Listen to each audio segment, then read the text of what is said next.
Lors d'une réunion de prière entre anciens, un frère posa cette question. Quelle est donc la cause d'une telle impuissance dans la prière? N'est-ce pas l'incrédulité? La réponse fut « certainement ». Mais alors se pose une autre question. D'où vient cette incrédulité? Lorsque les disciples demandèrent au Seigneur Jésus « Pourquoi n'avons-nous pas pu chasser ce démon ?» Sa réponse fut « À cause de votre incrédulité ». Et il ajouta « Cette espèce-là ne sort que par la prière et par le jeûne ». Matthieu chapitre 17, versets 19 à 21. Si la vie n'est pas une vie de renoncement, de jeûne, c'est-à-dire de renoncement au monde, et de prière, c'est-à-dire de saisie du ciel, la foi ne peut s'exercer. Une vie vécue selon la chair et non selon l'esprit. Voilà où nous trouvons l'origine de l'impuissance dont nous nous plaignons. Comme nous quittions la réunion, un frère me dit « C'est là toute la difficulté. Nous voulons prier par l'esprit et en même temps marcher selon la chair. Et cela est impossible. Lorsqu'un malade désire la guérison, il est de première importance que la véritable cause du mal soit découverte. C'est toujours le premier pas vers le rétablissement. Si la cause précise n'est pas reconnue et que l'on s'attache à des causes secondaires ou supposées, la guérison est hors de question.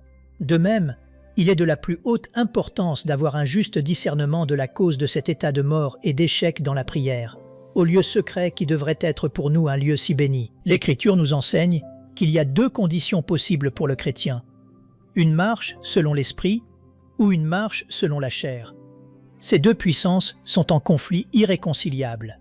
Ainsi arrive-t-il, chez la plupart des chrétiens, que, bien que nés de nouveau par l'Esprit et ayant reçu la vie de Dieu, leur vie quotidienne ne soit pas vécue selon l'Esprit, mais selon la chair.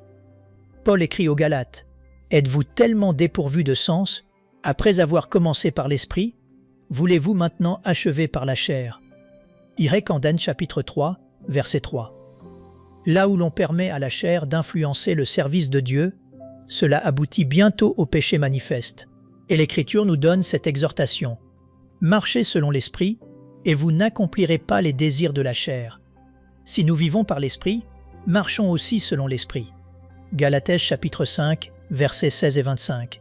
L'Esprit doit être honoré non seulement comme l'auteur d'une vie nouvelle, mais aussi comme le conducteur et le directeur de toute notre marche. La plupart des chrétiens comprennent peu cette vérité. Ils n'ont aucune connaissance réelle du péché profond de cette nature charnelle qui leur appartient et à laquelle, sans le savoir, ils cèdent. Dieu a condamné le péché dans la chair. Romains chapitre 8, verset 3. Ceux qui sont à Christ ont crucifié la chair avec ses passions et ses désirs. Galates chapitre 5, verset 24. La chair ne peut être ni améliorée ni sanctifiée. L'affection de la chair est inimitié contre Dieu, car elle ne se soumet pas à la loi de Dieu. Et elle ne le peut même pas.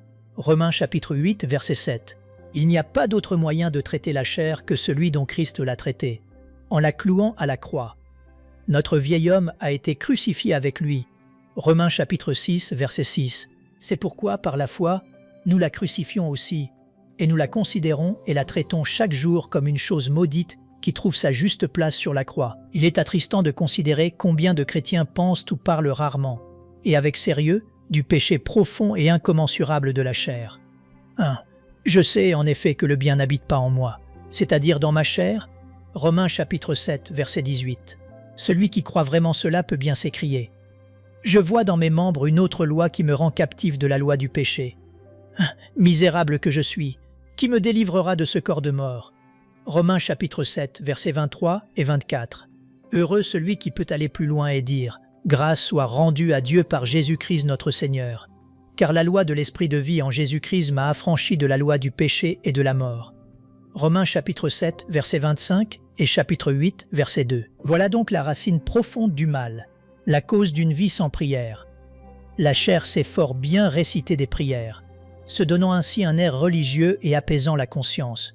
Mais la chair n'a ni le désir ni la force pour cette prière, qui aspire à une connaissance intime de Dieu, qui se réjouit de la communion avec lui, et qui ne cesse de saisir sa puissance. Le chrétien encore charnel n'a ni la disposition ni la force de suivre Dieu. Il se contente de la prière de l'habitude ou de la coutume. Mais la gloire, la bénédiction de la prière secrète lui demeure cachée. J'avais un jour, dans une conférence, parlé du sujet de la prière en des termes forts sur l'inimitié de la chair comme cause du manque de prière.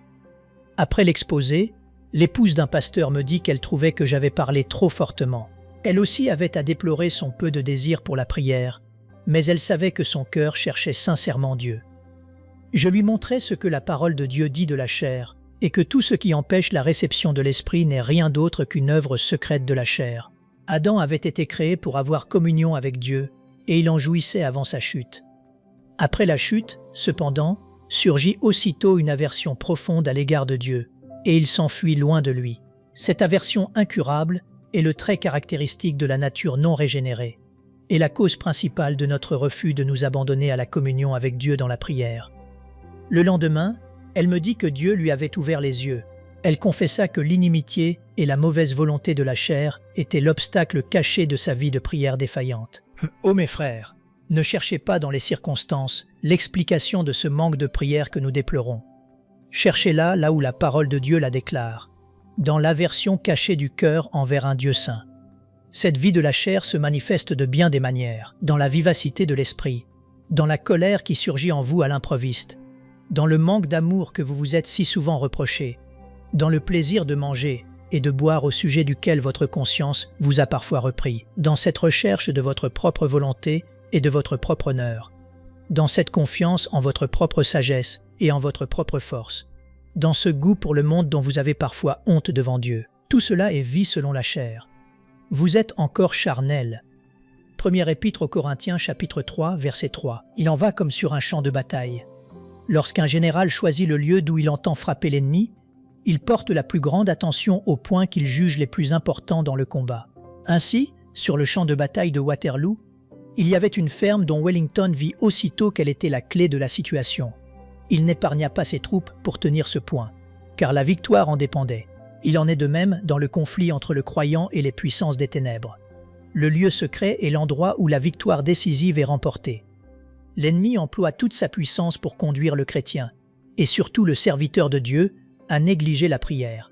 Il sait que, si admirable que soit le sermon, si attrayant que soit le culte, si fidèle que soit la visite pastorale, rien de tout cela ne peut lui nuire, à lui ni à son royaume, si la prière est négligée. C'est comme deux adversaires qui se disputent un point.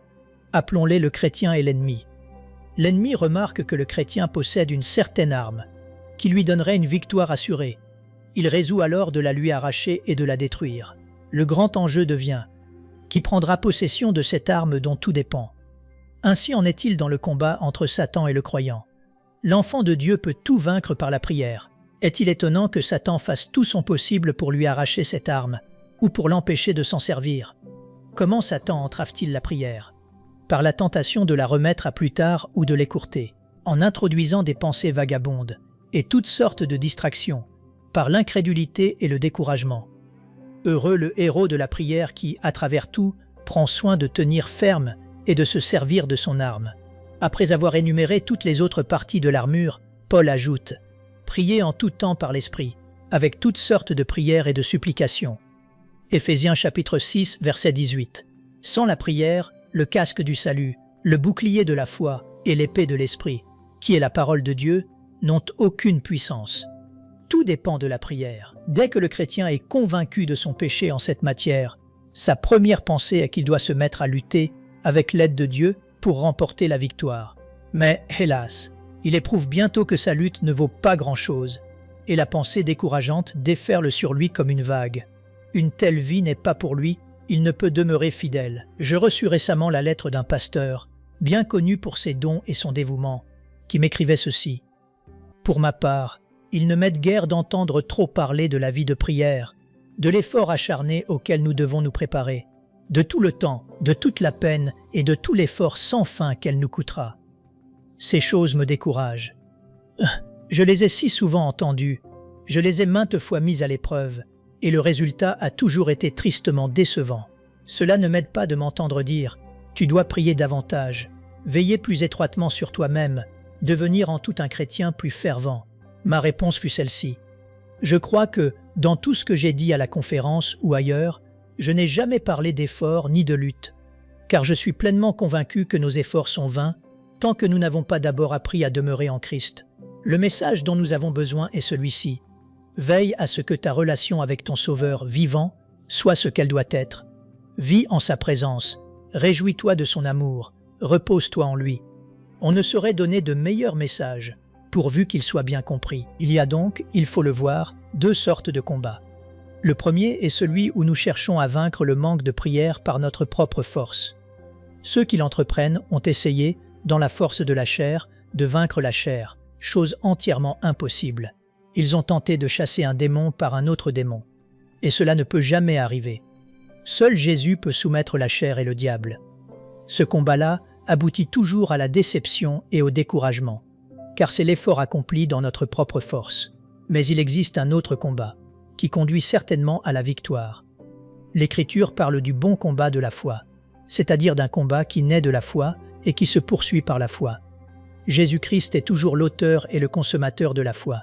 C'est lorsque nous entrons dans une juste relation avec lui que nous pouvons être assurés du secours et de la puissance qu'il accorde. Une illustration nous aidera à comprendre. Une chrétienne dévouée, qui dirigeait avec zèle et succès une grande étude biblique, vint un jour trouver son pasteur dans le trouble. Dans ses premières années, elle avait joui d'une grande bénédiction au lieu secret et dans la communion avec le Seigneur par sa parole. Mais cela s'était peu à peu perdu.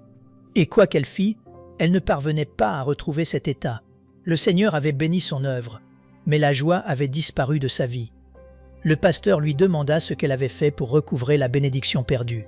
« J'ai fait, dit-elle, tout ce que je pouvais s'imaginer, mais en vain. » Il l'interrogeait alors sur son expérience au temps de sa conversion, et elle répondit aussitôt clairement « Au début, je n'ai épargné aucune peine pour tâcher de devenir meilleur et de me libérer du péché, mais tout fut inutile. À la fin, j'ai compris que je devais mettre de côté tous mes efforts et simplement me confier au Seigneur Jésus pour qu'il me donne sa vie et sa paix. Et il l'a fait. »« Pourquoi donc, dit le pasteur, ne recommencez-vous pas ainsi, lorsque vous entrez dans votre lieu secret, si froid et si sombre que soit votre cœur?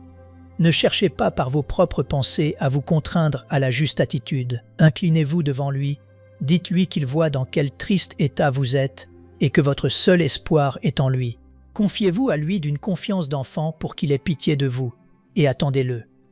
Dans une telle confiance, vous êtes dans une juste relation avec lui. Vous n'avez rien, il a tout. Quelque temps plus tard, elle dit au pasteur que son conseil l'avait aidé. Elle avait appris que la foi et l'amour du Seigneur Jésus sont l'unique moyen d'entrer dans la communion avec Dieu par la prière. Voici donc mon conseil. En premier lieu, renoncez à votre agitation et à vos efforts. Tombez sans force aux pieds du Seigneur Jésus. Il prononcera la parole, et votre âme vivra. Puis, en second lieu, sachez que ce n'est là que le commencement de tout. Cela demandera un profond sérieux, l'exercice de toute votre énergie dans une vigilance du cœur tout entier, prompte à déceler le moindre relâchement. Et par-dessus tout, cela demandera l'abandon à une vie de sacrifice de soi, que Dieu désire vraiment voir en nous, et qu'il accomplira lui-même pour nous. Comment être délivré du manque de prière? Le plus grand obstacle à la victoire sur le manque de prière, c'est le sentiment secret que nous n'obtiendrons jamais la bénédiction d'en être délivrés. Souvent nous avons fait des efforts en ce sens, mais en vain. La vieille habitude, la puissance de la chair, notre entourage et ses attraits ont été trop forts pour nous. À quoi bon tenter ce que notre cœur nous assure être hors de notre portée? Le changement nécessaire dans toute la vie est trop grand et trop difficile. Si l'on pose la question, un changement est-il possible? Notre cœur soupirant répond, hélas, pour moi c'est entièrement impossible. Savez-vous pourquoi cette réponse vient? C'est simplement parce que vous avez reçu l'appel à la prière comme la voix de Moïse et comme un commandement de la loi. Or Moïse et sa loi n'ont jamais donné à personne la force d'obéir. Désirez-vous vraiment le courage de croire que la délivrance d'une vie sans prière est possible pour vous et peut devenir une réalité? Alors vous devez apprendre cette grande leçon. Cette délivrance est comprise dans la rédemption qui est en Jésus-Christ. Elle est l'une des bénédictions de la nouvelle alliance que Dieu lui-même vous accordera par Jésus-Christ. À mesure que vous commencez à comprendre cela, vous découvrez que l'exhortation « Priez sans cesse » prend un sens nouveau. L'espérance commence à jaillir dans votre cœur. L'Esprit, qui vous a été donné pour crier sans cesse « Abba, Père », rendra pour vous possible une véritable vie de prière. Beaucoup se sont tournés vers leur lieu secret, sous l'accusation amère d'avoir si peu prié, résolus à vivre désormais autrement. Et pourtant, aucune bénédiction n'est venue. Il n'y avait pas la force de demeurer fidèle. et l'appel à la repentance était sans puissance, parce que leurs yeux n'avaient pas été fixés sur le Seigneur Jésus. S'il avait seulement compris, un tel homme aurait dit « Seigneur, tu vois combien mon cœur est froid et sombre. Je sais que je dois prier, mais je sens que je ne le puis. Je manque de l'ardeur et du désir de prier. » Il ne savait pas qu'à ce moment même le Seigneur Jésus, dans son tendre amour, abaissait son regard sur lui et lui disait « Tu ne peux pas prier, tu sens que tout est froid et sombre. Pourquoi ne te remets-tu pas entre mes mains? Crois seulement que je suis prêt à t'aider à prier. Je désire ardemment répandre mon amour dans ton cœur, afin que, dans la conscience de ta faiblesse, tu puisses te reposer avec confiance sur moi pour recevoir la grâce de prier. De même que je te purifierai de tout autre péché, de même je te délivrerai du péché de négliger la prière. Seulement, ne cherche pas la victoire dans ta propre force. Incline-toi devant moi comme celui qui attend tout de son Sauveur. Que ton âme fasse silence devant moi, si triste que tu sentes ton état. Sois-en assuré, je t'enseignerai à prier. Rien dire, frère, n'avons-nous pas gravement oublié cette vérité? D'une vie spirituelle défaillante, on ne peut attendre rien de mieux qu'une vie de prière défaillante. Il est vain, avec notre vie spirituelle défaillante, de nous efforcer de prier davantage ou mieux. C'est une impossibilité. Rien de moins n'est nécessaire que d'éprouver ceci. Si quelqu'un est en Christ, il est une nouvelle création. Les choses anciennes sont passées, voici, toutes choses sont devenues nouvelles. Deuxième épître aux Corinthiens, chapitre 5, verset 17. Notre relation tout entière avec le Seigneur Jésus doit devenir une chose nouvelle. Je dois croire en son amour infini, qui aspire réellement à avoir communion avec moi à chaque instant et à me garder dans la jouissance de sa présence. Je dois croire en sa puissance divine, qui a vaincu le péché et qui me gardera vraiment de lui. Je dois croire en celui qui, comme grand intercesseur par l'Esprit, inspirera à chaque membre de son corps la joie et la force de la communion avec Dieu dans la prière. Ma vie de prière doit être placée tout entière sous le contrôle de Christ et de son amour. Alors, pour la première fois, la prière deviendra ce qu'elle est réellement. La respiration naturelle et joyeuse de la vie spirituelle, par laquelle on inspire l'atmosphère du ciel, puis on l'exhale dans la prière. Si la crainte et l'hésitation demeurent encore, je vous en supplie, par les compassions de Dieu en Jésus-Christ et par l'indicible fidélité de son tendre amour, osez vous jeter à ses pieds. Croyez seulement, de tout votre cœur, qu'il y a une délivrance du péché de négliger la prière. Si nous confessons nos péchés, il est fidèle et juste pour nous les pardonner et pour nous purifier de toute iniquité. Première épître de Jean chapitre 1, verset 9. Dans son sang et dans sa grâce, il y a une délivrance complète de toute iniquité Nous aimerions vous et de donner tout manque de l'opportunité prière. de faire de Jésus le Que Seigneur son de nom votre soit vie. loué à jamais. Voulez-vous bien prier avec moi? Dites Seigneur Jésus, je me repens de mes péchés. Viens dans mon cœur. Je fais de toi mon Seigneur et Sauveur. Et merci Seigneur pour le baptême du Saint-Esprit en moi. Dans le nom de Jésus. Par cette simple prière, nous croyons que le Saint-Esprit vous conduit sur le chemin de la nouvelle naissance. Allez dans une bonne église dont le fondement est la parole de Dieu, passez par les eaux du baptême et donnez à Dieu la première place. Nous espérons de tout cœur que ce message vous encouragera. Si vous connaissez quelqu'un qui puisse être encouragé, s'il vous plaît, envoyez-le lui pour nous aider à atteindre plus de gens et à propager l'Évangile. Édifions le corps de Christ ensemble. Appuyez sur la cloche des notifications et merci infiniment de nous soutenir en vous abonnant à notre chaîne. N'hésitez pas à laisser vos requêtes de prière dans la section des commentaires. Sachez que même si vous ne voyez pas de réponse à votre requête, que ce soit sur YouTube, email, Facebook ou sur Messenger, nous avons prié pour vous. Nous invitons humblement le corps de Christ à soutenir chaque requête en écrivant une prière dans la section commentaires. Tenez-vous ferme dans la foi avec nous pendant que nous prions. Que la grâce et la paix du Seigneur Jésus-Christ soient avec vous tous et qu'il vous bénisse merveilleusement.